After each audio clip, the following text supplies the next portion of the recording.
the year 1492, Christopher Columbus discovered the Americas. Millions died in pursuit of conquering this unknown land. The European powers of the time took part in colonization, and the centuries after witnessed remarkable wars and a new age of influence. These events led to the birth of a new nation on July 4, 1776, the United States of America. Since, the USA has conquered the world in every aspect possible, from developing the most powerful military in modern history to countless astonishing human accomplishments. The country has earned the name the modern Roman Empire.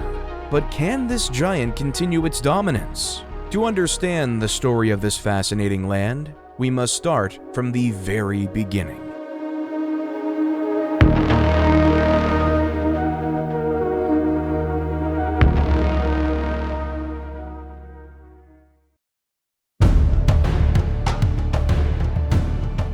Long before European colonization, the native peoples of North America had developed complex and sophisticated systems of society and government. Hundreds of thousands warred, made peace, and governed over specific regions, and had done so for thousands of years. By the time the first European explorers began to arrive on the North American continent in the 15th century, the Native Americans had already established themselves and their communities for thousands of years. The North American continent, vast and rich with natural resources, would beckon all who came to know of its shores. And so, when a Norse navigator named Leif Erikson learned that there was a land west of Greenland from fellow explorer Bjarni Herjolfsson, he made preparations to set sail. Herjolfsson, who had been blown off course while sailing, had accidentally discovered what would one day be called Newfoundland. And although he did not land, his story gave Erikson the information he needed to successfully sail across the Labrador Sea and make landfall in North America. Erikson and the Norsemen would establish a small settlement in Labrador called Lonstow Meadows or Meadows Cove. This settlement and numerous small outposts built nearby it would be abandoned over the course of about 20 years. Afterward, it would be nearly another 500 years before Europeans set foot on the shores of North America.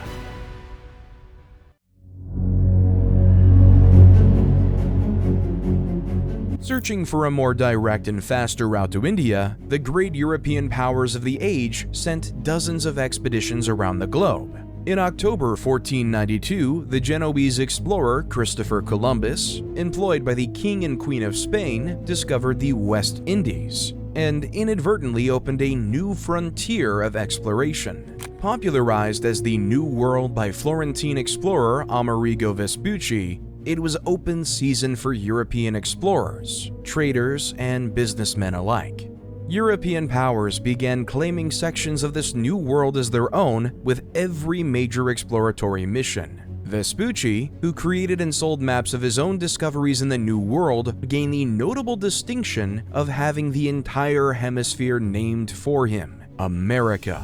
While much of the early exploration of the New World focused on what would become known as the Caribbean and South America, it did not take long before explorers turned their attention north to the enormous landmass above Columbus's Hispaniola. At the dawn of the 16th century, the Spanish, English, Portuguese, Swedish, Dutch, and French all entered a race to explore and map the entire east coast of North America. In 1497, Italian explorer Giovanni Caboto, known as John Cabot by his English employers, discovered the same region of Newfoundland that Leif Erikson and the Vikings had settled nearly 500 years earlier. Cabot's discoveries credited him as the discoverer of the North American continent, as no record of Erikson's expedition or settlement had yet been discovered. To the south, expeditions by Juan Ponce de Leon, Alvar Núñez Cabeza de Vaca, and Hernando de Soto would map Florida and the American southeast, as Spain prepared to establish permanent colonies in the New World. Likewise, to the north, Jacques Cartier explored the St. Lawrence River, while Giovanni de Verrazzano mapped much of the east coast for France. All along the coast, the Europeans encountered the numerous tribes of Native Americans. Early interactions ranged from welcoming to violent, as cultures from separate hemispheres met for the first time. As it had in the Caribbean and South America, First contact introduced these cultures to each other with the sharing of gifts and trading of information. Naturally, these meetings exposed Native Americans to European diseases and caused widespread illness and death. The first attempts to make permanent settlements in the New World began in the mid-16th century, with varying degrees of success. Surviving in the New World was not an easy task, and establishing a permanent settlement proved to be exceptionally challenging. In 1585, the English attempted to establish a permanent colony on Roanoke Island off the coast of what is today North Carolina. The journey across the Atlantic was brutal and left the colonists with few supplies when they arrived. Making contact with the local Aquascogoc, Pamela, and Socotan tribes, the colonists, many of whom were military personnel, became embroiled in an argument with the Aquascogoc and burned their village to the ground. Meetings with the Socotan went considerably better, outfitting the colonists with enough food to survive a miserable winter. Smallpox and influenza epidemics ran through every native village who encountered the colonists. Communication broke down, and violence finally convinced the colonists to move on, abandoning the colony. Arriving in 1587, a year after the first attempt to settle Roanoke failed, colonists, largely made up of middle-class Londoners with no military experience, landed on Croatoan Island and began to establish a settlement some 40 miles south of the first failed settlement.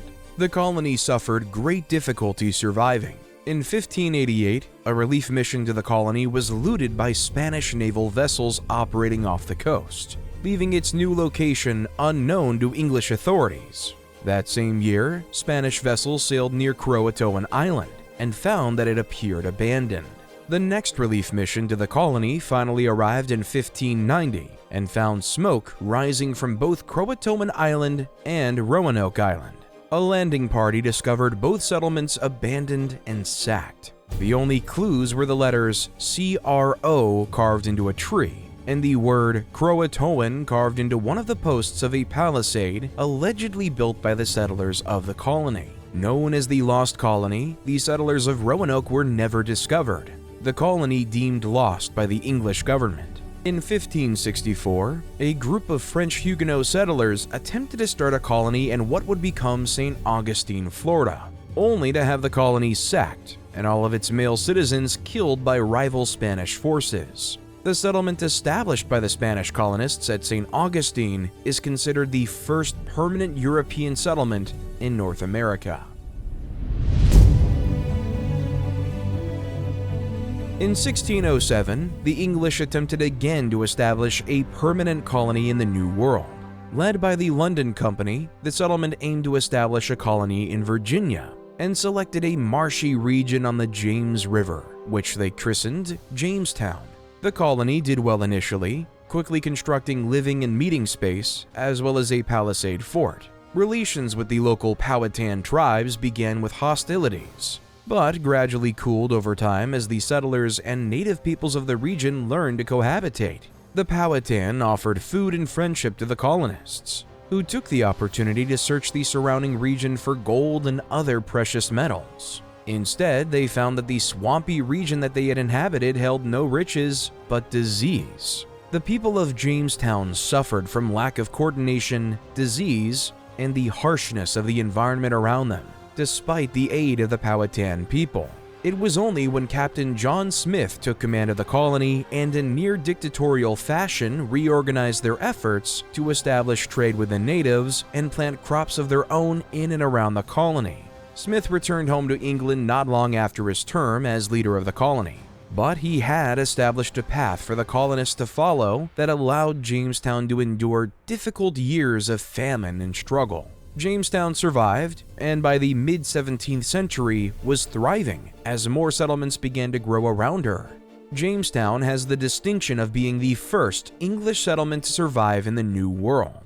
In 1619, 12 years after the colony's founding, Jamestown became the site of yet another first, when the first African slaves arrived in Virginia. 20 to 30 enslaved Africans who had been captured by English privateers from a Spanish slave ship were brought to Point Comfort, Virginia. From there, a number were sold or traded to the settlement at Jamestown. Slavery had existed in the New World since the mid-16th century, But this moment marked the beginning of 2.5 centuries of slavery in what would become the United States. The English continued their colonial settlement in 1620 with the establishing of the Puritan colony at Plymouth, Massachusetts. Unlike the financially motivated London Company at Jamestown, the Puritan colonists at Plymouth, known as Pilgrims, had come to America in search of religious freedom. They voyaged across the Atlantic in the Mayflower, suffering months of terrible weather at sea.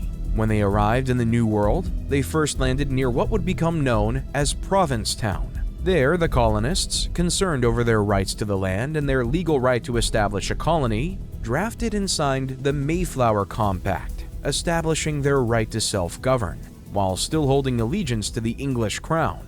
However, without finding a reasonable place to begin building their settlement, and after a brief but violent encounter with a local tribe, the Puritans found Provincetown unfit and sailed up the coast for better ground. At last, they decided on Plymouth Harbor, building upon an abandoned Patuxet settlement as a base for their new home.